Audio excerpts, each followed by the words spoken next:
okutaba omukyala wange omukulu ye wa myaka giringa 2 n'ekitundu emabega nga angobye waka. Yes. Paluku. Okyali mwana muto nayo nje njajjo janze nyina hoteli emu gye sijja kwogera we nali ntudde ng'ebintu bingasse. Nga bingasse kati ngamba bakyajja bana banayinga nsula mu hoteli leero nsula mu motoka. Yes, ne moka nasula mu utali gumu. Nze natuse okunywa drugs. Lwa mukyala. Bakyala. Gwe sooka otunuulira ekintu kimu nti nze nyumba eyange ne webayala yisiteka wansi wa $2.5 ne wentukira okuva mu nyumba eyo ngende mu muzigo. Kiki ekiba kiriwo? Beeko baana bagobe storage. Era ku mulundi guno ne bwe nganti nyina abakazi babiri sinza bakkiza kuddamu kwatagana buli mukazi abeere bibye abeere wuwete wawaasa mu nyumba mu kyabulabe gwandaba. Kyabulabe? Era n'okuluga basobola okwekobaana n'okusula basobola okwekobaana n'okutta basobola okwekobaana abakazi. Nalongo oyo yankozesa restaurant ne restaurant mugamba mu weeks binga ati wa restaurant egenda kuttira amaka kati atuso okuyingira 8 nze ndi wasaawa 12 zenyingire waka bannange olumu nakira 12 nga tomuwulira na wasa face nendabe nempase endabika nga tisiwasize na mwana wa gundi nti mukazi wange omukulu mama yamuŋŋaana yali yamuŋŋaana nanga tomuwasa naye nga nzirave nninyi nagamba kwatamu n'owakana balgine byabakadde byadda muwuliriza abazadde naye nno omukyala wange omukulu gwe njogerako olwaleero bizinesi zaalina ayinza okuba aweze $4,000,000. What? Kubanga alina amaduuka mu tawuni eyo ag'engoye galimu baganda bafera bwe bityo nze mmanyi hardware agogo nga manyi alina hardware buli mwezi atikkula fuso alina emizigo gy'abapangisa giwera 10 mukyala mukulu ayogere gy'abadde akola yinza abakazi abange badde bakola ngamba ebitabo webiri ngamba sasula allowances ez'akameza nziteekawo n'omusaala ate bitambudde obulungi nti nkubye ensisa nga wadde oziraba badde nkubye ensisa n'okola $4,3 n'okwata obukadde 2 n'omuga agenda mweyagala nakugambye nti nattidde nnyo kuba nange mwennyini omuntu mbadde mujja kundaba ne shaluwa munkube emawulire nti Sadamu yayenze haji mu kisiibo babadde bajja kulaba bakyala bange oluusi alina omwami omulala yatambula dda n'obulamu bwe bamukube emawulire mukwalo gwabwe yayenze nayagadde kuba settinga free nange ne settinga free ekyokubiri eryo ddaama amawulire togazanyisa ani amanja public bwe batabaayo avuddeyo kati teri abanja bintu byange n'abaana bange bino byonna nayo bibaawo abaana oli nabo 31st nali nabo era twayogera nga ndinzekka bansanga neeyoleza nga neefumbira emyezi 8 nga gye mmaze mu mbeera efaanana bwetyo. Omusajja ku myaka gye nnina bantu mma mulekeraawo okujajinga bye mutamanyi mulekeraawo temumanyi bye tuyitamu mu mayumba ago omusajja ku myaka 5 n'erinnya lye nnyina n'ekitiibwa kye nnina nenzira ewaka mu nnyumba yange abakazi bali eri bagalamidde mu maka gange amazima nze neewamba nzekka nga naye omukazi omukulu annemi n'owookubiri annemi ndabika nina empisa embi kanfuuke musiru leero sigenda kwogera niwe kinaaba ki maama gwe mugende empola n'ensi omukazi kyataakoze nga tekiriiwo saagala biteeka mu kamera byali bikambwe saagala bikola ki biteeka mu kaluuku omukazi yanoba n'afumbirwako emyezi 2 oyo amaka n'agasulawo ngali wa musajja afumba on record wallahi oli yamala kufa nakoma onene mukiriza mama w'abaana nebyo nambi gumikiriza na ninzo omwana wange ono omuwala omukulu aweze emyaka 18 omukyalo oyo yatunda omwana wange mu P7 namulyamu sente ngamuguza abasajja bali Dubai badde bamuwa sente ngazirya ku mwana what mundeke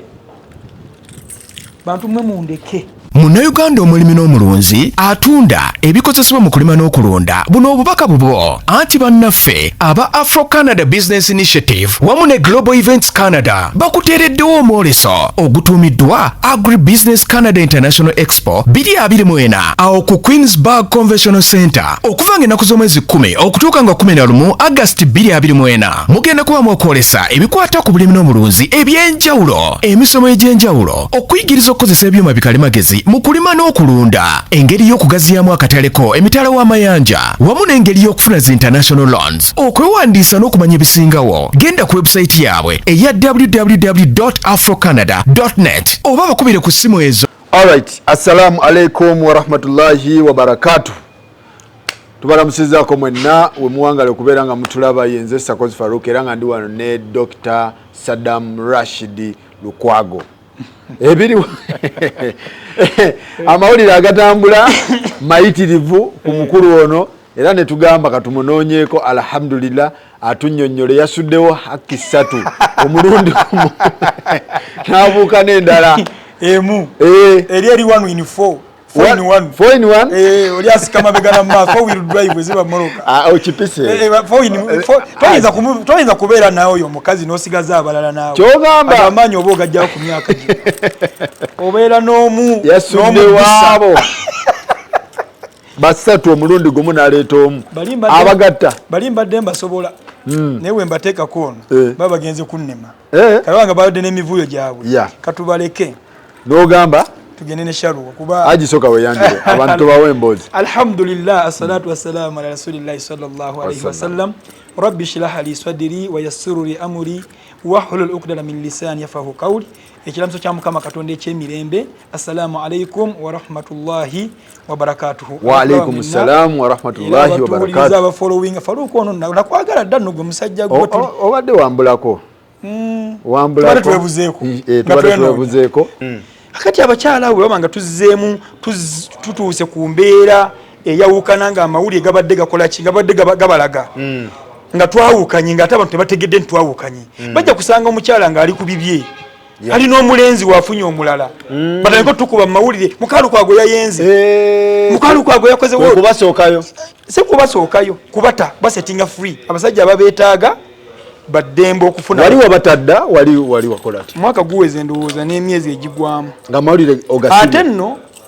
okutaaba omukyala wange omukulu ye wa myaka giringa 2 n'ekitundu emabega nga angobye ewaka yes omukulu atya Faruuk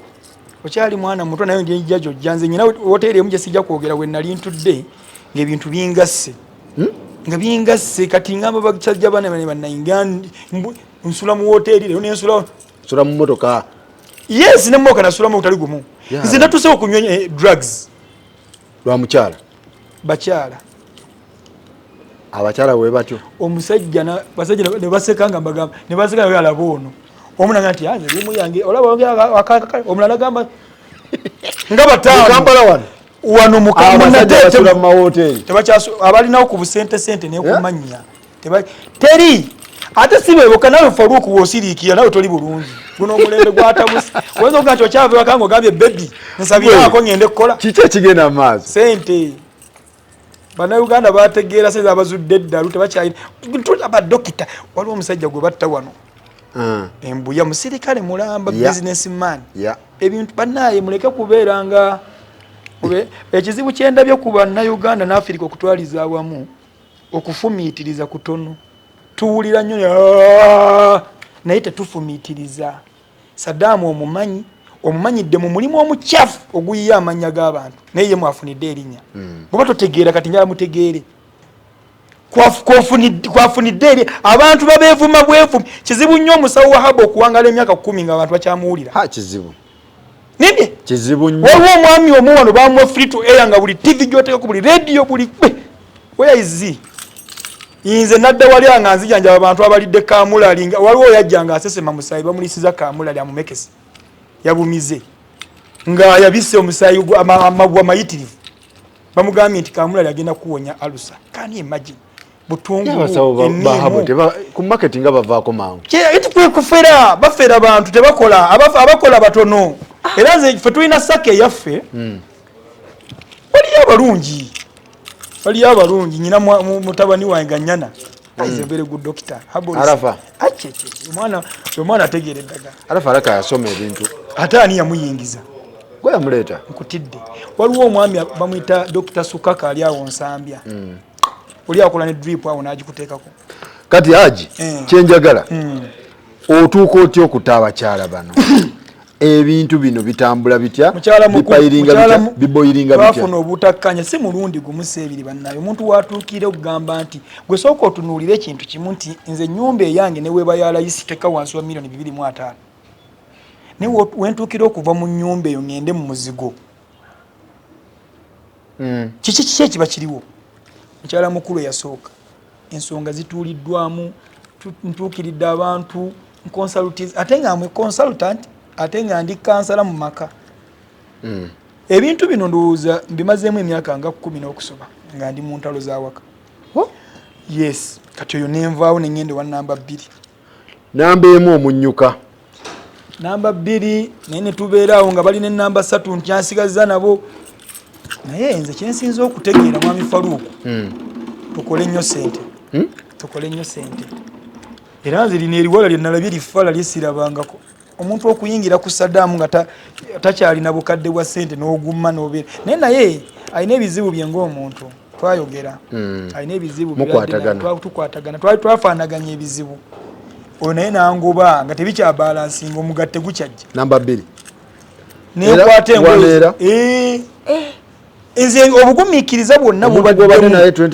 nga tasobola kugamba nti va ewaka naye oba tokyasobola kuprovidinga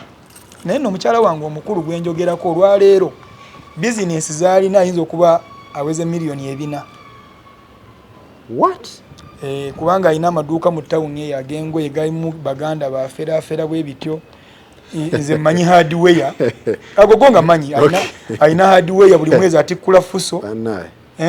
alina emizigo gy'abapangisa giwera 10 mukyala mukulu ayogere gy'abadde akola yinza abakazi abangi badde bakola ngamba ebitabo webiri ngamba sasula allowances ez'akameeza nziteekawo n'omusaala ate lwe bitambudde obulungi nti nkubye ensisa nga wadde oziraba badde nkubye ensisa n'okola $4 nga 3 n'okwata obukadde 2 n'omugaa agenda mweyagala emmotoka wali wabawa leka naawe tokimanyi mbadde nzimanyi bagenze Makka emirundi emeka nga tugenda ffenna nakusangako n'eri ebuloba ku paaka nga mweyagala essente bazibaddemu naye omukazi n'olema okutegeera nti tubadde n'essente nga bawaffa banaye saagala kusonsola nnyo bintu bya maka naye kyendiko kyobadde ngenda kufiira ewaka bino ebintu omubyogerako tufunamu ekyokuyiga n'abagagga bannange era mutuyamba nnyo noboba oyina emyaka 6 waliwo ow'emyaka 6 akulinze ng'afaanana naawe tojja mulaba ng'okyalina ekizibu kino ewaka vaawo tofiira waka ensi nnene abantu tuli mu buwumbi nze mwana wattu nange nali mpeddemu essuubi era nze nkuze ndaba mwami Lwaso oyo nga abona nga simwagala namukyawo enneeyisa nze njagala nnyo abakyala olina okumukyala bamukwata bulungi n'abakyala bawano bw'omukwata obulungi olwo gwe aba kumazi ate ng'anoonya omulala naye nga ate akyakulina kati that is my weakness wali nsanze mu mawulire Faruku nti nkubye omukazi abasajja bakuba abakazi bingi nange omukwata ne mukasuka ebweru tobiraba tetulangako bakwatidde mulo tebabatundidde mu mayumba anti ndoze kyembadde mwagala ge mawule ge mukube kati nze neewuunya wano egguli erireesa abantu Sadam buli omu amusomako nalabye bukedde saa 8 nga yaweddewo nabadde nnoonya bukedde twasaasuka kiwabudde twamufunye mu tawuni eyo bavaawe bukedde yabadde basoma navuddeyo sokolindeko nakugambye nti nattidde nnyo kuba nange mwennyini omuntu mbadde mujja kundaba ne shaluwa munkube mawule nti Sadam yayenze haji mu kisiibo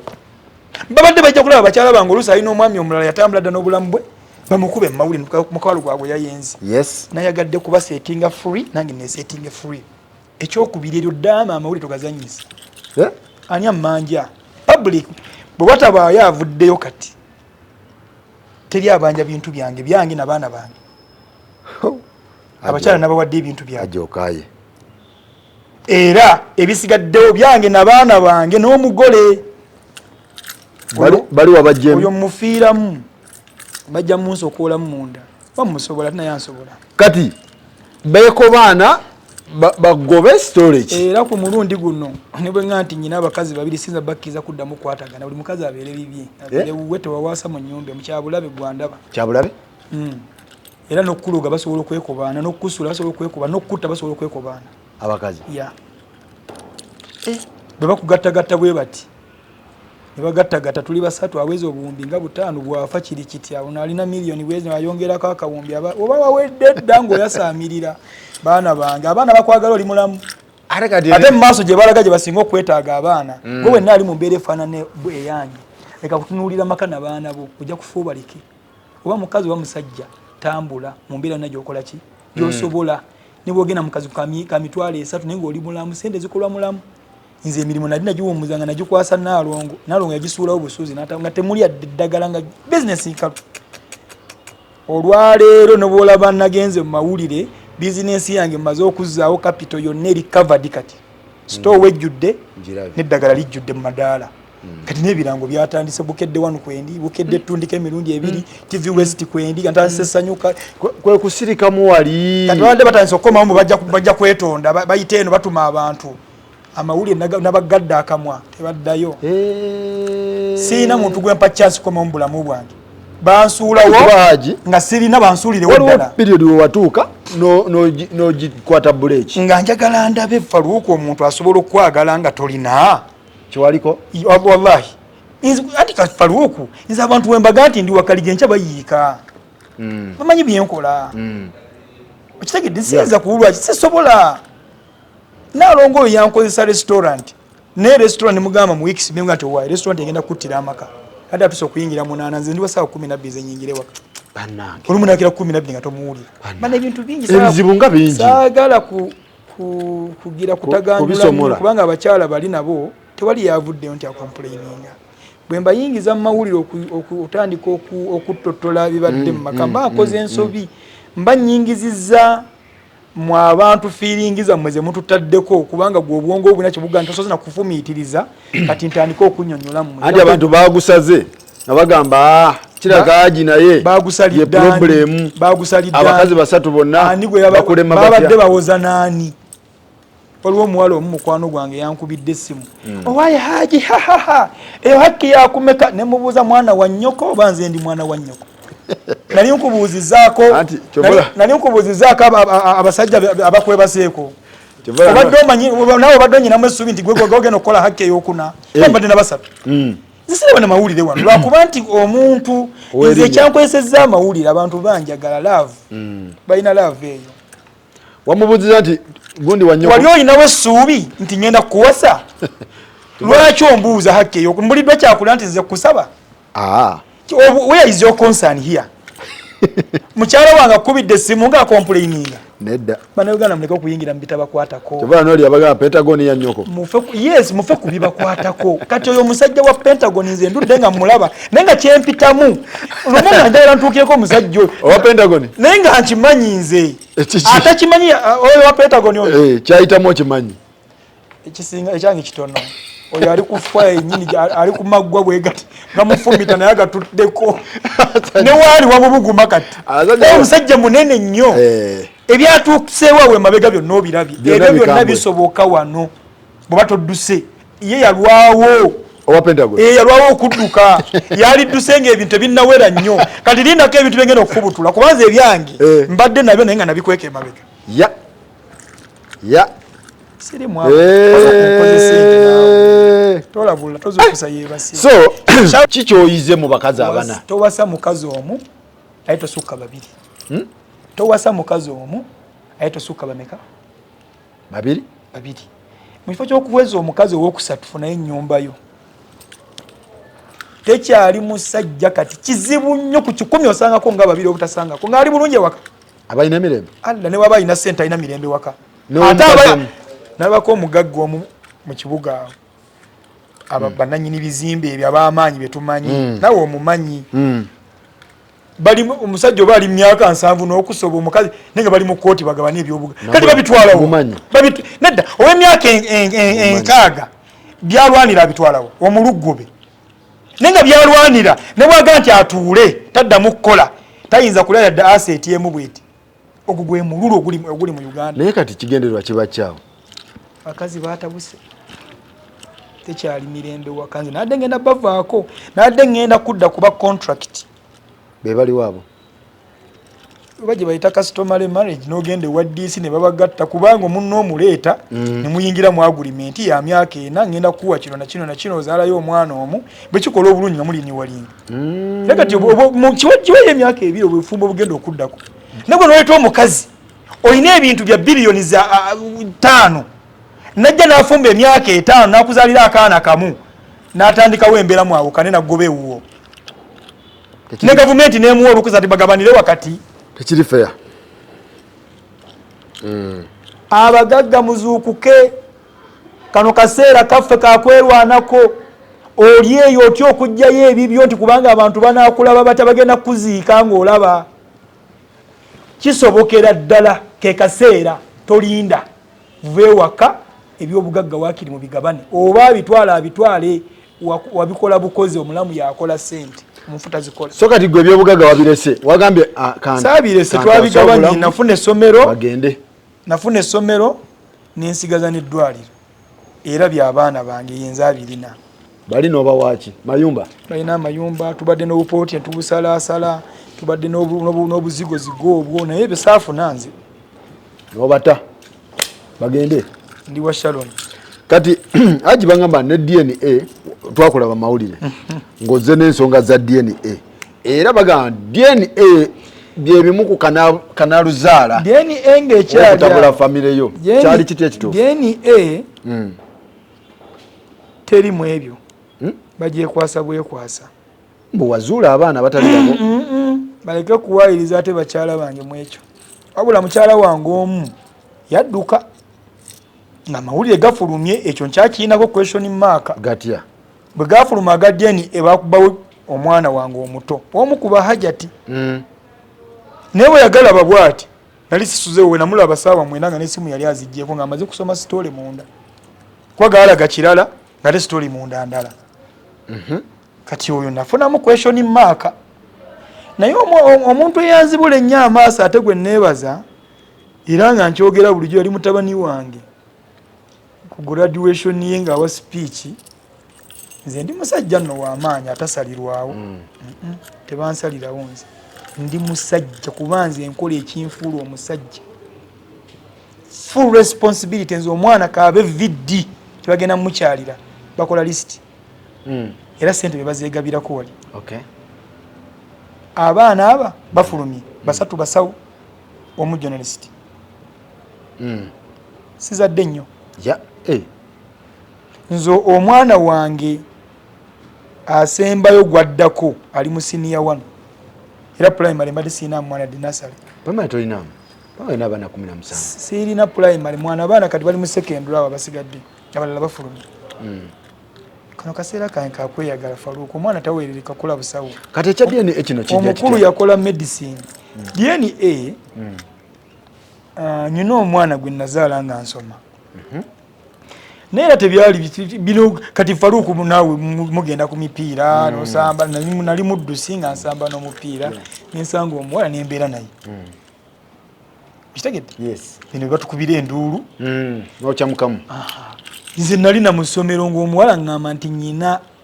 omwana wo wa myezi 2 omugaa kiki ffe tukuze ewaka nga tukuze n'abantu betutamanyi taata yali ayola abantu era tuli nabo ngamba ye nengezaako nembisikasika nga simbigattagatta sibitegeera amuleeta wa myaka emeka mwaka kyogo 97 yaŋŋamba wa myezi 2 97 nosirika mbigattagatta awo sibitegeera ninga naye kati ekyokukola ki ate omuwala wa ku kyalo ninga taata wange ngaayoza abantu batalina bwayita nomugamba omwana nja kumulabirira nenfuna omwana oyo mu mbeera efaanana bwekyo naye nga Katonda mu ggulu omutima gwange tegwamukkirizaako tewali contented naye namukkiriza mbadde n'omwana oyo n'asoma mpaka senior 5 kakiri biraali naye omwana oyo bwe yatuuka waliwo ekiseera kyeyatuukamu nga atandise okwatirira banne abaana abawala basista be ne bandipubanza abaana bange mikwano gyange abaana bo eza abaana bange mbaleeta mu sawuna ne boota nga ndi nabo tugenda mu kiraabu nabo nabo nze sikulinda gwe Faruku kukwata mwana wange bunafu nti omukwanire ku kirabu omuvuga speed ko musauna ebyo utakatinzi tata mugaso ki babi maladda mikwano jange era nze nyina meeting y'abaana bange without moms every 31st tubako bwe tukunganira ba mama nga tebalimu of December over December era gwe nobojja n'owassa omwana wange kugamba nti okutandika na 29 mpaka nga lumu nkwegayiridde ennaku 3 abe wange wakiri lumu olwa first haji atwogera ku nsonga zaffe ekyo nkiwuliddeko gwe era abagagga abasajja bane abakazi bano mu beesonyi naye abaana bange bali bati bino byonna nayo bibaawo abaana oli nabo 31st nali nabo era twayogera nga ndinzekka bansanga neeyoleza nga neefumbira emyezi 8 nga gye mmaze mu mbeera efaanana bwetyo. Wow. Omusajja ku myaka gye nnina bantu mma mulekeraawo okujajinga bye mutamanyi, mulekeraawo temumanyi bye tuyitamu mu mayumba ago. Omusajja ku myaka 5 n'erinnya lye nnyina n'ekitiibwa kye nnina nenzira ewaka mu nnyumba yange abakazi bali eri bagalamidde mu maka gange. Ntandise okuddamu okukolakola ku busente baagala kujja nga mulowooza ngenda bayingiza ate nga bakolaganye n'abantu abaagala okusanyawo obulamu bwange babalemeddeko. Obadde weeyoleza bantu weefumbira mujajinga ebyo mumanyi bannange. Waliwo kidota kyange second born kyasooka ewaka w'Ensula kingamba dadi yalaba obuzibu bwempitamu namufumbira akatogo kaakawo n'ennyama laba dadi bulijjo omanya okufumba nanga ni wano nga waliwo emirembe omwana yakyogera wano nga waliwo emirembe kitegeeza ki gye nava abadde akula naye abiraba entalo nenga ziri munda abantu banagamba batya munange nze Sadamu abantu ndi kifaananyi kabulanga n'abantu temumanyi kye tubeerako mu mayumba ago. Tuli ku bizibu eby'amaanyi nnyo nga tulowooza nti twawasa abantu naye nze Faruku neenenya kubanga mu kuwasa ebintu ebituuka ojjukira empasayo. Did you make a choice? Yes. Ani gwoyagala? Alina bisaanizo ki? Nze okubawa ebyo neenenya nawasa feesi nempasa endabika nga tisiwasize na mwana wa gundi nti mukazi wange omukulu maama yamuŋŋaana. Yali yamugaana? Yamuŋŋaana nange atomuwasa naye nga nziraava enninyi. Nagamba kwatamu n'owakana. Balagine byabakadde byadda muwulirize abazadde eriiso ly'omukulu awaddugala we wala yali bino byonna byonna mbikola nze nfa nabyo maama wange sina kye mutunuzaamu byonna bibyo. N'olwekyo bannange tulina obulumi bwe tulinamu n'obuzibu. Sharon yazze to heal me kunsumulula mu prison of love gye mbaddemu kuba naye abadde n'ebizibu ebyagala okufaanagana n'ebibye. Naye omwana wo tukikwewuunyisa olaba gundi mmaze n'omuwalo emyezi egi tetwegattangako. Kikiravu yali yafa twasinkana accident eze nezange era twasooka buli omu nga yeekengera munne nakati yaŋŋamba Haji omanyi nti okubeera naawe sooka omale kuteekako ringi omale kukyale ondage nti oli serious okyale era sinakukyala tugenda bayita okyale mpoowe. That is Sharon. Haji DNA eno nkulaba mawulire nendowooza oba amawulire ago bwekyo bwe kyatuukawo kyeggambye nti ayagala kukwata abaana nga baŋŋambye namuyita kubanza ewange. Omuvubuka oli? Yes. Yali ku university? Yali Kachiri. Nze sikuba mwana nga soogedde naye era sikuba mwana nga akoze ensobi ekimunkubya nga nimbi. Yes. Era nze ewange kaabe dota kaabe boy tewali bulimba kyenkuze ntambulirako n'emirimu gyange. Omwana yakonese muluka yange n'agimalawo nangamba dadi muluka njikoni nga ayiga yagibba obubbi dadi nsonyiwa saamukuba bwali buvunaanyizibwa bwange okukwata ssente bazaaliwo omwana wange ayiga emmotoka era yagiyiga. Okitegedde? Akati omwana ono bwe mubuuza yambwanga dadi nti ekyamazima nze muli nemulamuze gwe tokiwuliramu mulimu muti kubanga nalina kye nali nnoonya. Ate osumbuwa bannyoko Faruku aga Katonda mwannyoko nga ddala mwannyoko by blood ne bwe musula ku kitanda kimu tosobola ote n'omukoonako nga tosobola nga musaayi ku musaayi Ngamba bino bye byabasudde namugamba nti tokiwuliramu nti era ngayisoke kati yagamba ati yanga nti nze siwuliramu nti oli mwannyinaze sikiwulira takirimu nemugamba nti wakye namubuuza nze nga nyina kyenjagala nemugamba ok wayitawo ndowooza wiiki ng'emu nenkola gundi appointment ne dokita omwana nemugamba gya tugenda kukola nemubuulira dokita nagenda nakola DNA test dokita Sirwaje Ngobi twagikola we have nothing in common n'omwana atoba ne mama wesa era nga balagira nti nekulubuto teyabeerako naye nga bwe kiri oba obeerako n'omukazi oyinza okwenga waliwo obugini bwokasuseeyo ne busamuka bannange ate n'omwana saamugoba nzi kuba namuwola nkimanyi nimulekawo nemuyita nempita maama we naye nemwira mugamba nti omanyi ti ono si nze muzaala munoonyeze kitaawe wamunsiba oli waddembe omutwala oba muno nawoona bweyagalidde kubanza omwana mukuzizza mama olwo agamba atya yeekaza ate tobamanyi naye nga wano obadde oteekamu paka okuva ku myezi ebiri ng'oyiwamu nti yamunsuulira n'adduka ku myaka egi omwana we nalaki omukwatirako omuwala ne mutwale wa maama wange mu kyalo nga omanyi embeera y'ekyalo nali mwavu by then neyiiya naye alema ne muleeta e Kampala nga nze omwana nze mwesibira gundi nappi twasibanga nappi si pampa naleeta omwana natwala mu kyalo ne bamuliisa amawulo namuleeta engoye zonna zoonoonamu nga bwenzikasuka nga sirina wenziteeka nga kabuto kazimbye nga buno omwana bw'omukyalo ne muleeta e Kampala mumujjanjabe omwana gye namugja eyo sirina kye namusaba n'ekimu omwana nemusigaza n'addayo anoonye kitaawe wayitawo ndowooza ebbanga teryawera na lya mwaka omwana olwo namukyusa ne muteeka wali abaana abalenzi bokka zinako amaka nga mukyala alina abaana abalenzi bokka ne muteeka kyeyasembayo okukola kuleeta babbi n'abayingiza mu kikomera kyange babbe waka awo nagamba tekijjako ate kyasooka ne muyita oli twala omwana waali era yagamba nti nze nkyali kitaawe ali kyengera awo akola mu meat park asiika chapati wali ekyengera mpula alinawo emidaala nobikakawo yajja nanga daddi oba yampa emitwalo gyali 10 nga daddi lyako ku ssente wanjola haji abantu basalira abantu emisango naye nga tebamanyi ne bayita ekifaananyi kya mutabani wange ow'obuvunaanyizibwa dokita nga bakitadde kitole abayi dokita tayina buzibu era bw'olaba dokita ndowooza ne bw'olaba nange byonna ne bwakyuka emabe bw'olaba dokita Sadam Rashid osikola DNA test nga bagamba batya anti gwe baali bakitaddeko kuba oli omwana tebamumanyi oli baali bamuyita mugerwa Fataafu ono Jalaluddin Sebbira ali kiruddu kati jajjanjabira so DNA ne speech ya mutabani wange nga ali ku graduation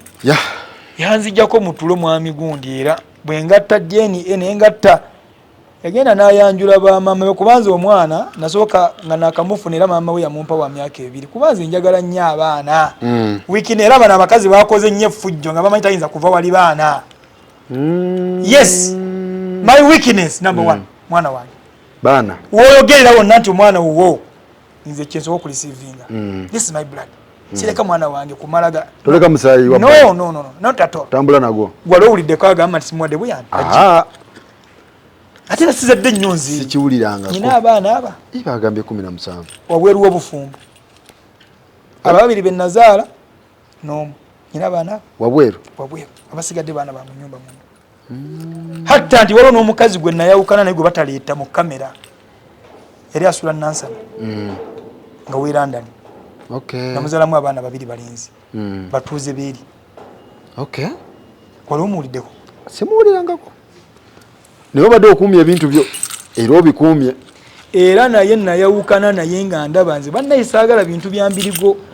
nze njagala mirembe I want peace ne bwolaba sikula Faruku mubadde bato mukuze mumpulira kati mukaddiye mumpiseeko bwekiri saagala stress ate embeera yonna nze nabeerako ku street nga njiriba nabeerakaawo nasulakaawo ekibuyaawo nga ntikula matooke noonya mitwalo 5 capital ntandika eddagala ekibuye katala mbuze boda zimeti mbuze ezakagaali nkimya koze ebintu bingi okubeera wano wendi naawe kati teri embeera gyosobola kuntuusaamu nga sola givaamu kati abakazi bano njagala ndabe embeera bwetunyiga basobola okutuuka teri mwana yatudde waka sente school fees abuze ne mu covid wonna tewali ate nze ndi omu kubasabira covid ndowooza akomewo sente zinakola mu covid nzo sizikolangako ensi yonna yali eggwera wange nga nze nzijanjaba abantu siwulirangako ssaga ti abaana tatuwa buyambi lwaki owulira leero nti omusajja yasuddewo abakazi 3 omulundi gumu mwe mulabanga atategeera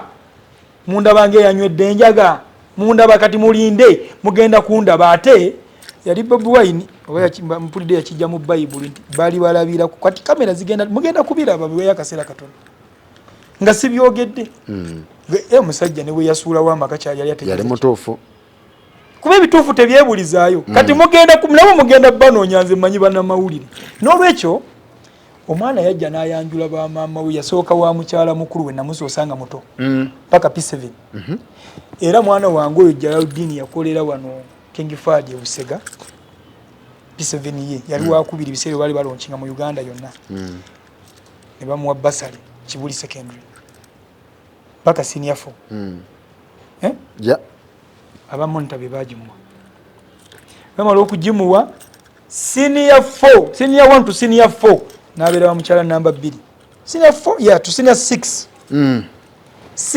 university yonna yagisomedde emyaka 9 kubanga mwalimu covid awo yakola medicine stroke surgery yagikoledde wa mukyala namba 7 bonna ng'aba twali tutudde lumu namuyita nemugana naye musajja nti ebingobo biraba olwayo kati nzijaawo mbale nti ndi mufu toddamu kundabawo gwogenda okuba mu bigere byange abantu bano basobola naŋŋamba baganda bange bonna sina naye bakazi baabo sinaako gwe nsobola n'omu nemugamba baveeko tubamalira budde tebaliiwo webali kati tebaliiwo batambuze tebaliiwo mugundi nga nze mbalabe neeyisa yaabwe n'ebikolwa byabwe mu maaso gyendaga aw'okusetolinga sobola kubeera n'abantu faana bwe batyo abalina omugulu gwa ssente mukazi bwayitirira omugulu gwa ssente buli kimu akikola era Sharon namugamba nti oba obaze ssente obaze kafu tannazirabako ate omwana ono aya maama ono yono oli kati atuuka ku ono gwe nasembyeyo naye we nasembye okuva oyo maama nti ye buli kimu ekyataata yasalawo buli kimu mwana yakola speech nempulira obusungu nenva ne ku mukolo yes oŋŋamba otya nti yasalawo mukazi yansalirawo naye bwe neebaka bugazi naye nga omwana ayogedde ki amazima nze neewamba nzekka nenga naye omukazi omukulu annemi n'owokubiri annemi ndabika nina empisa embi kanfuuke musiru leero sigenda kwogera niwe kinaaba ki maama gwe mugende empola n'ensi omukazi kyataakoze nga tekiriiwo saagala biteeka mu kamera byali bikambwe saagala bikola ki biteeka mu Faruku omukazi yanoba n'afumbirwako emyezi 2 oyo amaka n'agasulawo yanoba emyezi emeka ng'ali wa musajja afumba on record wallahi oli yamala kufa n'akomawo naye nemukkiriza maama w'abaana naye byonna mbigumiikiriza nga ninza omwana wange ono omuwala omukulu aweze emyaka 18 omukyalo oyo yatunda omwana wange mu P7 n'amulyamu ssente ng'amuguza abasajja bali Dubai badde bamuwa ssente ng'azirya ku mwana what mundeke bantu mwe mundeke muve ku sharo please nze temumanyidde nnyo kwate mwene mumanyirira siri ku bintu byammwe social media sije ntundire eddagala eyo mundabayo mundabo ku Facebook YouTube simanya biki omukyala watu yabiriko mumuvumye n'atayina bwali neyetaaga ne masikini ani yali aba respect omusawo wa habu wali mutusimbira n'ebitu enough is enough kati shaluwa omusanga wa banviire ku shaluwa sagana omuntu yenna bwobo ate era waliwo mikwano gyange beeyita mikwano bawulidde reaction yange tebampulirangako bwe tusoga nga lye twogerako bwe nati ye tona kyomanyi don't talk about her ekyokubiri abayi bwe mubanga muli mu bya past nze ndi mu present and future tondeta past wa muntu yetire ekyakakati anti bukedde yakubye negamba asudde haki 3 n'aleeta owayiga yigamwebakirako mu ntaana gyali tetwategedde oba mukazi we weriziri kati in picture wano bigali kyote bannayuganda mwagala nnyo ebyonoone stupidity of the highest level kati gwaleeta ekyo olinga nvunyu mu toilet omuntu ayagala okulaba temulabangako saidi yange ndala n'okulwana nja kulwana ku mukazi ono kituufaaki abantu bataddemu ne ssente nga bagulira bavuma omuwala abamukwanye ne balemwa aliwa Shalwa mwe nze ndi musajja mugezi ate mmanyi Shalwa baba yaliko omuyaaye baba yayenda ne baba yeetunda ne baba yakola ki ekigo name it I don't want to know abantu tuliforminga nze bw'oleeta Sadam owa 939 n'omuleeta n'ono waleero buli omu bakubagana n'ebikondi balala nina mukulu wange ansinze emyaka egi naye olw'okuba ndowooza ndi mugezi yalemu okutegeera nti mukulu wange tulwanagana n'oyo fulomu okuba netange okufuna ku 10 mu nsawo muganda nakolako emirimu ku mikolo gye nga ayingira ennyumba nga ninga omupakasi ninga oba anaasiima faluuku nze ondaba wano ewaka ndi w'amaanyi nnyo si waka yokka Uganda yonna naye nze ngenda mulumbe wakange nti ebalemi nengisasula nenjitematema nenjifumba nembagabula ne balya nga batudde wali bagende ku kyalo bambuuze nkola emikolo nengabula muganda wange oyo yakola omukolo kwaliko abagenyi n'abamaanyi baseeka muzaata mulangira we nakibinge bajja naye nze n'obudde obwambala bwambula omukolo gwa muganda wa kwaki ekintu kye nnakola nga kankikole ndabe oba anansiima kinajjawo entalo bwenamala nanneebaza muddako gwakubiri nanneebaza taata gwe yaleka mu bizinesi maama omutaata ono oyo gwe nsinga n'okukubagana naye waffe ensi yonna emumanyi sitala kumwogera kuba naye akimanyi kakati bwe namala nansi mugamba baba osiimye nti ye muzaata yampita haji tukulaba ne mugamba nga ndi mu kugabula omukyere gutuuke buli wantu ne soda bireke bantu baleke kubibba namugamba bulaza nti ye osiimye nti ye namugamba mukama wanyu taata nti baba buli kimu nti ye onsinga emyaka egi ne mugamba kunze kinene bwe kiba nkuggwe tokiwa valiyo kunze kinene ne mugamba okyangayidinga nnyo ebintu bingi byokyampabula wallahi ne mugamba bwe mpa nkoze ensobi oli mukulu wange ndi musajja mukulu kati nyina abaana n'abakazi n'abantu abandabirako mpita wonna w'oyagala alina eddwaliro Embaale ne mugamba ne boona mpita Embaale amafuta buli kimu n'okulya bijja kuba byange nvuge nzije mukulu wange ompabule ne boona ngamba okugalamira sijja kubuuza nja kwebaka wansi onkube onaamala nga tombuulidde onaamala kunkuba n'olyoko wallahi nimwe saaga tuli ba Luganda ate Katonda yali atuwadde nga nze naye ndowooza ffe bikonge bya family naye ekizibu ye yakompe yalinga nnyo ndowooza ebyenfuna ye alinga alaba nti nze nkola kutuuka ye era ng'alaba nekyennina kiringa ekisinga n'ekikye nga ye ali mu kusinga naye ate nze ndimu wanze Faluuko nze Swadabu Sebbira nemufe kyokulanga erinnya lyange nalyanga lya taata wange tugenda okutuuka okulanga ng'abaana abaali bwe tuli ekyemisa tetule kyaggulu nga school fees abaana bonna batudde waka nga sente abo bazagaddemu abakazi bazimazeewo taata we yafiira nga buli lunaku tukola emitwalo ekitaka wansi waga 780 n'akakadde lwe bisaze nga tukola olusande okola emitwalo 210 nze nasigalawo nga ndi kashiya omwaka mulamba ne muyita ne mugani mukulu yali azanya zaala ng'akola ne sente z'ebicupuli nga renti batuggala ne tumwewola twakoleranga okubirya mu switi byenjogera abantu babimanyi kuba abantu batumanyi nga renti tumwewola owa riba wa interest nga tumwewola ku musajja asuubula kapeti bayo muyita kalagala yafa ne mugasa ezo zitukola tujja ezo sente Faluuko olwaleero obanga akola miliyoni 5 buli lunaku olemmerera otya bizinesi yakitange erirudda wakati yasaanawo ne mwita ne mugamba nti bulaza nti mbadde nsaba kuba siragira oli mukulu wange naye mbadde nsaba at least ombuulireyo ku sente zino zenkola bwenkuwa kwanzi nakolanga bukozi yenyamba n'okunyamba okuntuusa kuba bo baaliwo nga ono yeeno ono yokino ono yakwata nga yakikubadda muzeeyi yaleka mu biwandiiko mu ddaama abawandiise n'aleka ne manager kati nze najjira kabalaza kwoli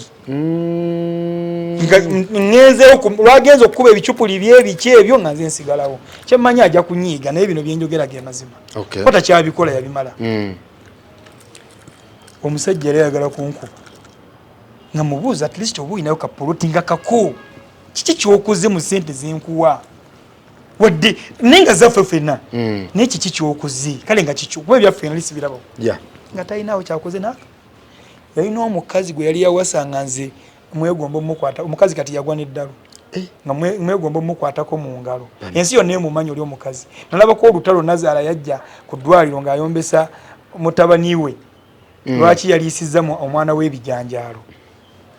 nali forced okwagala okugenda okulaba bano gye bava kati ngenda okulaba nalina muganda we ne mukwana naye baali bava bwayiise nga ne piki tetuukawo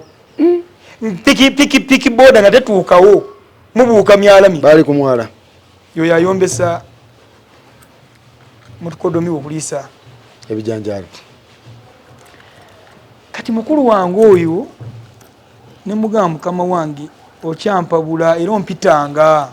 netwogera agakatonda waite eddakiika ntono nga zeemu neŋŋamba era namuga nti bw'otaakola ekyo nkutadde sigenda kuddamu kuyomba naawe sigenda kuddamu yadde ekintu neki ngenda kwerabira nkutte nga bwe natta baganda bange abalala bw'otaakola ekyo era bwe yakikola namukutukirako ddala completely naye bwe musanga mubuuza bw'aba alaba nti kyetaagisa okugatta oluganda ku bye nakola nze ebyange nabikola era ku mutima gwange simulinako kintu nekimu naye siri mwana muto ndi musajja mukulu alina kunkwatanga musajja mukulu amwe principled person obukambwe bwolaba nina ndi principled okitegeki twayawukanira ddala nga mubuuza n'atanziramu n'omuntu asalaamu olumu n'akuddamu naye gye mabegakaawo eyite wakaligaawo ali waweewaawo nensanyuka ayina emmoloka nnene ezange nadda muntu nayimirira emmoloka nezikwata jamu pipipipipi nakube neŋŋamba nti ono muganda wange oba nasanyuka nnyo kubanga nze njagala nnyo obumu nina baganda bange abawere 15 bempeeredde benjigiriza ebintu bino ne babikola na bubi kati bali wansi ebbanga lyemmaze nga sira nga mbula Lukwago kyala nga asobola okuwatikirira nganze ani lwaki nedda ng'ate omusomesa yali omu yatuyigiriza eddagala gweweka bye banjogerako baboogerako so nebyo nabyo byayingira famire abo bennyini bemmanyi sigamba ono naye bemmanyi bakwatagana nnyo ne bakyala bange ate nga bemmanyi abatemu bayitira ku bano abantu bembanga ngumiikiriza biri you people temummanyiira mu aboogera ebintu ebiri opposite nange temummanyi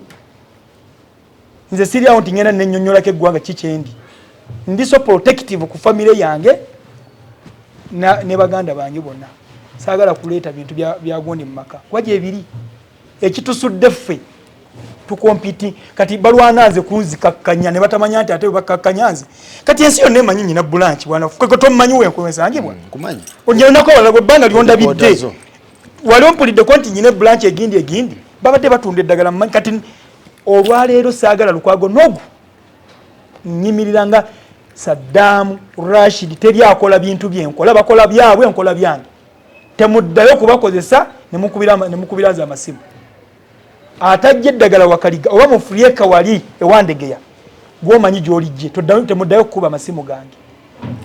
ebyange byenkola mubimanyi nze Sadam Rashid Lukwago era ngenda kukola bulanki ekinkozesa bulanki njagala kulitayalinga agabivamu kuwummula nti supervising ebyo kyenkoze nkikoze oluku kyenkoze olwaliro National Drug Authority erina notification eziwera ebina nyinza okuba mpezaako 2.5 nga nze mobilizinze abaana bagende bakebeze eddagala era nkyakikola kubanga kati gavumenti kyegenda okutegeera ekyo olwensonga standard zazze kati BITIISA settings gavumenti awonje ebasa ku ekyo Haji ebintu ebiraka biwanvu birimu n'abanene bansi bajjo mu layisinsi ya laabu naye layisinsi ne baleeta poliisi yonna okuggwayo. Poliisi yonna yali ejjudde ewange abapoliisi nga 30 baali bazze kukwata waali Kaida naye nno baaswala nze ensenje ajinga abantu bw'otunuulira omukutu ogwakuba amawulire ne reaction z'abantu ebintu ebyange byenkola abantu babimanyi. People trust me. Era nambabuulire bantu mmwe nze simanyi mu njogera yange sisiiga kazibu ninga mu kiga. Kati Haji Shaluwa musisinkana otya? Shaluwa twasinkana Dubai. Bwe nafuna stress ezo nga ndaba bintabuseeko nalina okuwummulamu okwo. At least nali njagala mwezi nga mulamba naye sente zaali tezimala bulungi. Nagenda Dubai namala ennaku 10. Ng'ogenze kusala pressure? Yes. Naye waliwo hoteri awo bayitawo Deira. Deira ey'Abaganda kali waggulu wambuka waggulu eyo. Kati esanga abantu hoteri nga bajjudde naye nga waliwo ekifo muwala kwali tekuliiko muntu aliko. Nentuulawo nemubuuzaako mu Luzungu hayi nenzira ku byali ngenda okulaba ng'akuba essimu ayogera Luganda. Nga Munnayuganda agamba ki nga oli otya kiwala kirabika bulungi naawe tweza tutateekayo application at least otuwayingako n'owulira eddoboozi ne bwakubuuzaako bubuuzi empapula waziteekayo asa namubuuzaako ne tunyumyamu yeggwani byatwayogerera ddala yenze Dr. Lukwago bulijjo gwe mpulira nemugaa yenze kiki munnaye bizibu osuubula kino mga nti nazze ku vacation mpumudde muti nyinamu family problems zintwala nangamba kikitiye yanyenya bunyenya mutendage kulanga amaziga gamuyitamu kiki kyati nakaba nensoka nentunula naye atola okuba nze mmanyidde okaaba by the way kubanga nze kabe mama simubuulira byange mama wange ali myaka 9 nfa nabyo gwe nasuubidde okugamba ebyange ate aleese bibye nga nze nyina okusolovinga ebibye sirinayo sapoti sirina muntu gwe ngamba nti oba kino ate baddukira gyendi ne bakulu bange bonna bali mikono gyange okitegeera kati nze mbadde ngenda ekalangala nengenda nemmala wiiki nga ndi mukaaba nenkomawo nga ndyoke mutima beach we yafiira abantu nze olwedi naliyo yes ngenda nnyo njagala nnyo ebifo ebiri wakiringa nga nekakkanya ate ngenda bwoki yes because natuka mu mbeera nga sikyalina gwe neesiga nga n'omukazi gwe neeyambulira simwesiga obulamu we bwanteeka gomanyi life ey'okunoonya ne bagamba nti muli abantu 12 babase ababiri basigaddewo nga yefa ndi omu kwabo nenkomawo mu bakaweesa bano bagundi bakirumira bakasiba nte Moses awo nawe gwe wakati gwandaba mu bamaseeka nti ndi ku lisiti mbuulira wengo alonda bye katuuti walonda bye konti ndi seeka najja nti okugenda ku lisiti y'abali bamaseeka bantu mmwe mulekeraawo mumale obudde nga sookonoonyereze ku muntu tomala gasamya mimwajo muleke kundeeta bigambo bibi mu kamera sitera kwogera bubi neewala nnyo ne munzigyeko waya temumanyi kyendiko temumanyi buzibu bwempitamu mwakuba endulo nga musinika amannyo nga mulabye enkaaba mumanyi ekyankaaba ekyantuza mu stroke bwemaje kitegeeza nga muganda we yakulembedde abagenda okusategeeza omanyi kitegeeza nje kibanyonyole nga n'obujulizi obufunye osobola okusigala nga kyekimu ng'obeereddewo famire nga bonna bakola ekikumi kye bafuna bakifuna ku ggwe. Can you stand that? Wali Lukwago mmanyi omulala linga nze ndi mwana wa Lukwago 10 erisembayo wansi mutwagaza ki? So Shaluwa akugamba nti Shaluwa era butwanyumya ne muganti osula wana ndagirira ntugendawo esa ayingira twayingira twala Shaluwa abali bamanyi Shaluwa oli there is another Shaluwa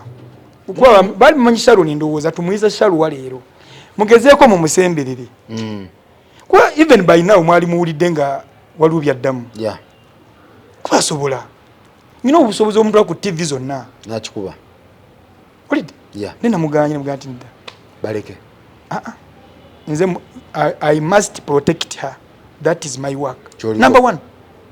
ebya Shaluwa nze ngendo byogerera byonna abyetaaga jangu obyimbuze bwe n'abantu siza akaseera akamukkiriza nti agende mu kamera abiye mukazi gwe twagala n'omugaya ekintu kireke n'akireka nga tamaze kukubuuza. Shaluwa bw'aba agenda ewaabwe Nakasongola alina kusaba permission. Nenga siga nti ayagala sente. Ate nze ebyo si byendiko mbuyinza kufuga. Nze mmuga nti omukazi tebamufuga nganga nti haji nze njaga ewaffe mu culture yaffe omusajja kyateekateeka okufuga omukazi. Era nakigezaako ne mugana for 3 days gasiga nti asaba transport ndabaana asobola wala ite yagenda. Olunaku lwe namukkiriza lwe yagenda yalina okumala ennaku ezi. Olunaku olwokubiri namukubira saa 10 namuga nti nkwagala Kampala. Haji namuga nkwagala wano nangeze agakuna yalinye mmoloka sawa yatuka sawa mukaga wano nti waliyo n'abeewa abaali bajja n'olwokuba omusajja yali amuyise yalekayo emmotoka eshaluwa n'alinya taxi. Si bye byokka naye nga sinnaba kumweyambulirako tannenneeyambulirako. Tukyamanyagana tugende relationship tugiyingiremu kati mmwe muva ku shaluwa nze ngenda kwebakawo mafumu ga shaluwa bakakufumite mugafumite nze kuba nze mbasobola mwe bayayi baba agambe mbu sibatya simanyi wa ghetto king simanyi bichi whatever it is nze ne ghetto king namulabye ku gundi ku Mbadde mumanyi wallahi mukama shaluwa kiregeza tabadde mufumbo yayawu ekingambibwa kyempulira yayawukana ne ghetto king omwaka mulambe mabega. Ghetto king yali yamuwasa mukwano gwe oba bine bya friendship ini pikicha kubanga nagenze waabwe bakojja baani basenga nabalabye bagambe batya neta na complain ne Ghetto King talina wa complainingira ku shaluwa talina wa Mbadde mmanya complain kati nze ate sobola complaininga namwengeginze kati uwo yes ne waka mama mmanyi ninga tunakyala nakuzo obuvunanyizibwa n'entambula wasenga n'entuukawo owakojja etakisa n'entuukawo owaja n'entuukawo sinnaba kwebaka naye. Ghetto King tabanja talina kyabanja naye bambi musaasira omanyi okulekawo Diamond n'obuuka n'ebisasiro ono omukazi ku mulembe gwe era n'obolaba nawulira bagamba agenda kumubba agenda kubba kikyatasanzeewo era byagenda okubba yagenda obyekolera kona muwadde obwasisa ono Diamond kyekisinga ebbeeyi mu nsi gundi kyali oyo gundi kyali ku myaka gino nze kuba walabenda bweba motoka kikati wane Uganda mpenkoni gyensinga okwetaaga nze birala si ati shaluwa mpenkoni yange buli kimu akirina 4-wheel drive gambye asika mabega na maaso no mutunuulire maaso gyali emabega gyali ajiweyagadde ono ajja kummala naye nga diifu munene ate wembadde nsobolera abasatu kinagambye omusobola nti bwemba ndeeta ono bali nteeka okubatta okusobola okumatiza ono abasajja mwepimire ulejja naga nti nyina abakazi 8 musina maanyi ga kisajja alina emyaka 6 onoonyaki goba oyagala gatyago ono omusobola musobola abo abaana basheesha abo nkutidde bazibu kuno omukono gulina amaanyi sebo gukola emirimu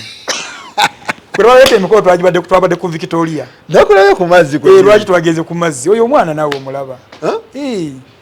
oli bw'olaba ekifaananyi kye kikulaga kiki kyali n'omubiri we gukoonako owulira ddala ng'obuboosa gulinga paapaali eryengedde ezo ga muli munda mulimu mazzi seetaaga mufaliso nkyalo ni waali tewetaaga mufaliso era kati okukyala bwe kuggwa tusibe ennika inshallah lwe ŋŋenda okubeera okwegatta ne Shannon kubanga wa bufumbo tukola nnyo ensobi obufumbo ibada al-ibada ismu jami'ul kulli ma yuhibbuhu Allahu wa yardahu. Ibada yonna bw'otagifollowinga ng'ogenda ogiyingiramu n'ogikyamya kyobola nga obufumbo butawaanya abantu tewebaka ku mukazi nga tonnaba kumukirya linga ewa Katonda omanyi ogenda kubeera naye kyoliko kati kyendiko era tudeetinga wadde w'abasiraamu bano abakajja mmwe bagamba ki mujja wakajanja yakisinze misana oba mmwe malayika abatwala ekisiibo ekyange mukitte mumanyi oba nyina haja ensonga eyaŋŋaanya okusiiba nyina kujja kuba nnyonnyola ko mwani ani mutuukirivu ate bwe mutaŋŋenda empola mmwe bamaseeka mwena n'abanene bangi mbamanyi nja bayuza nze gwe mulaba wano siri kibuli siri ku sipulimu simanya nakasero siri nze omuzikiti gwange guli wakaliga sikyabeeguya nze ebituli bye nasanga mu bamaseeka abo yewe otuwa kwana basoma lukuya bo bennyini beetaaga kusomerera emizimu egiri mu bali bakyamu. So kati Shalu ali atya ye kati awumuddemu ennaku sawa zino ali awumuddemu yafunyeemu kasenyiga jjo ate n'ebi stress na mugaso stress atavaawo amasimu n'ebigambo bibwe omwana muto si muntu omukulu si muntu omukulu asobola okumanagi ffe tugubye tuyise mu masasi batusuubizo ye mwana mumulaba olw'omubi naye mwana muto emyaka agenda kuweza myaka 3 kakati obwongo tebunnatuuka kumanaginga bintu bye mumuteekako era sinza mukkiza mu kamera kati bwa muyinza omukozesa wakubye jackpot kutidde ate faluuka omukazi omufuna ku myaka 3 nga capacity of reasoning musobola okubalansinga ku myaka gyendiko abalansinga wonna oba ebyemuta balancing. Sharon ali mu buli kimu kyenjagala mu mukazi mu kaseera kano high class kyenjagala kyonna Sharon akirina omuteeka abantu atwali ku Serene mabega kawo nga batuyise Siramu sibe bama tunagenda kulanga nyingirawo ne mali yange buli omu abasiramu ne ate we lyambalanga eri Siramu Allahu akbar olabira ddala Mungu yatonda omwana oli kakati ekitakoma ku ndabika ye ne mundawe we wakulu buli kimu mundawe neeyisaye omutima nagambye Sharon ne mugaa Sharon ndi musajja muganda oli munyankole ewaffe bafukamira bafunze sirya mmere ya mukozi sirya mmere ya mu hoteli abisobola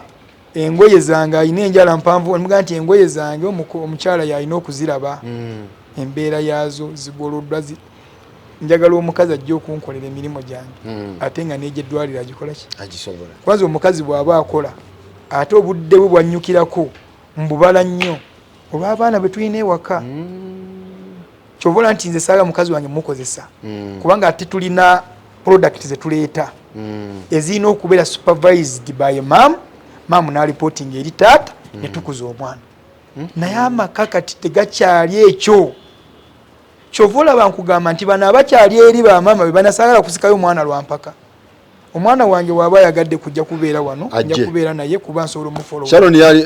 Shalu ali willing okubakuza abaana bwendi willing okuleeta abaana be n'oyo waayiga gwe bagambye gwe yamuzaalamu era bwali willing okukuza abaana ba Shalu lwakuba tetwayagadde kubajjayo for ghetto king sajja abadde omuwabubakaki bw'abanga alemereddwa abaana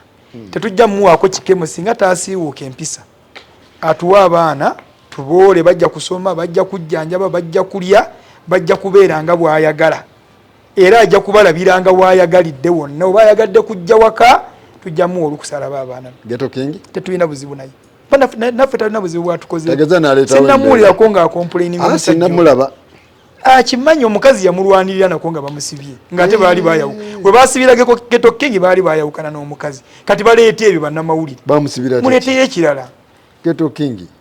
namulaba mu kuyiwayiwa sente Ghetto King no yagaba akasente sente tebaziyiwa kati Ghetto King yali mugaga sente zirina ebizibu oyinza kwa stores kakati ono gundi yali azikasuka ono mwali mu White Blind ali ludda nenga asula mweji so bonna tekuli nkayana ekitegeeza Shalu wate wali amuliko nkayana nange era tewali omukazi wange ankayanira bw'abajja ali aveeyo ambule kyakayanira kubanga ebintu byonna tubyogedde tutudde mu nsonga za mirundi mingi ate nga nange ndi musajja atuuza abantu mu nsonga ndi kifaananyi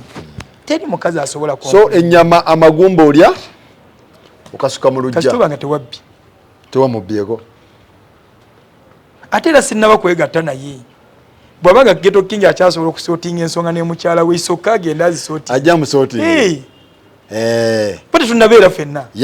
oli akyasula wuwe nange nkyasula wange tugenda kugetinga together nga tumaze okukyala asula Nsambya nsula Kabowa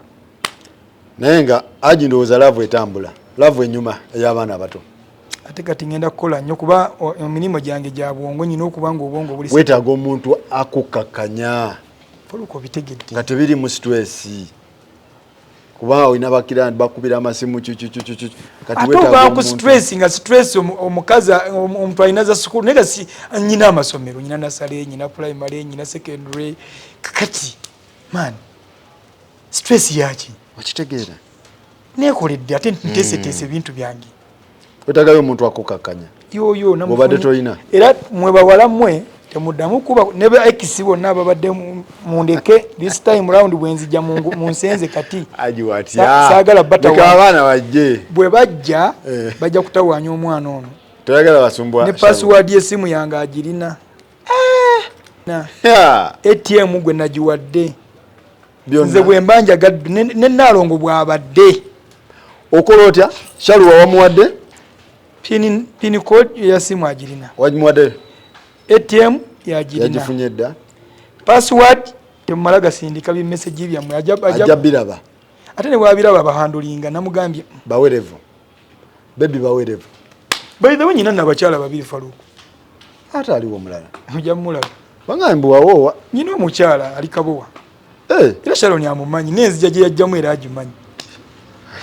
Kati ndo Sharon nafunye golodi. Gomanyi yadangamba nti we yatunudde mbakyala bange. Nanga ne mukyala wono owokusatu omuddiremu. Ate nga kituufu bambi yoyinza omuddiramu. Owokusatu. Wali awo omukyala omuddugavu oyo abaddemu. Era bano badde banfubutulanga ŋŋendako ewooli. Nga ŋŋenda wooyo we watuuka mbadde neebaka nga sikeera. Kyakolire. Wala bakuddusa emisinde. Namba 3 yagamba. Era Sharon bw'abanga akonvinsinze bulungi Sharon oyo tuyinza omuddiramu. Tuyinza naye kiyinza otwala ebbanga lya myaka ng'etaano. Naye abasatu n'abasobola biologically kubanga abagayi bakuzingira nkata kwetikka. Sharon ye kali mwabo. Musobola ne bompa abakazi. Katanoga tekao. Ne bompa 10. Wanda kadagala kwa katabula naye mama. Ne bompa 10 mbagusa. Oja kuwabika. Faruku nze sejajamya. Wabe yavaya ga namufunisa olubuto n'essimu yambo bakino. Pozingira zikiteeka obuto. Agisibula abantu bo. Oba bako obusembayo. Naye webale Nyumba Mbadde nkunonya. Inshallah tujja kwegwa. Wanga nze bwe ndaba Faruku. Tujja tusomese ne ku bantu. Inshallah. Faruku abantu bakompuli. Abasawo babbi abaana bato. Bagamba balina obunankani butono. Lwakuba nti kati emirembe gigize abaana bato bagenda mu sawuna n'asanga omuntu omukulu alina oguntu bwe guti omuntu neyambulira omwana waali ye n'alabanga omulema. Wa myaka 18 ayagala be n'oguntu gwa myaka 4. Aje tujja funa time tu. Masturbation teyina kyeko. Abo wa mwakomawa omuntu n'alanga endwadde. Omuntu ategeera ddi habo omutuufu ku bukyamu. Njagala ontegekere inshallah tujja mwebale nnyo okundaba. Bannange siyinza kuba mu kamera nga seetonze. Kubanga ebigambo ebimu tebitera kunvaamu ebinvuddemu leero. Mbasaba kunsonyiwa. Naye era abansonyiwa be baleese ebigambo ebibi ate. Bateri yaleese ekigambo kirungi. Naye ate bwe biwulikika abalungi n'ababi bikola ki? Ate nze ndi kifaananyi ekirabwako abaana abato n'abakulu. Munsonyiwe bannaye nange ndi muntu waliwo lwenvaako mu mbeera. Ekyendiko kibadde kyamaanyi nnyo so nyina okuprotectinga Shaluwa mu mbeera zonna bwe kuba kusiiwuuka mpisa. Kuno mugenda kundabako nga nzisiiwuuse wadde nga sizisiiwuukangako. Shaluwa ogenda muyirawo omubiri? Naguyiyeewo dda kati namugambye dda tovaayo. Uli yeetaaga gundi yenna kamera. I'm here. You come to Wakaliga. Njakuwa interview gyoyagala. Mukama Katonda tabakuumira mpeera bankuumire musiibe mu ngeri entuufu ate mweyise bulungi eri abantu bemuvunaanyizibwako mu kisiibo kino mukole tawuba ku ebyo ebyagaanidda mulaaja n'ennyo bannange essaawa y'omunaana 9 10 essaawa eyo nkulu nnyo okuba nti ozuukuse otaddemu adhikaari essaawa eyo waliwo obudde obutuuka ekizikiza ne kibeera kingi waliwo ekyama ekyekusifu awo wakati wo ne Allah okubanga tugambibwa mu Busiraamu nti essaawa ez'ekiro ezo ez'amatumbi Allah kakunsi kuno n'abuuza bannange mwagala ki baddu bange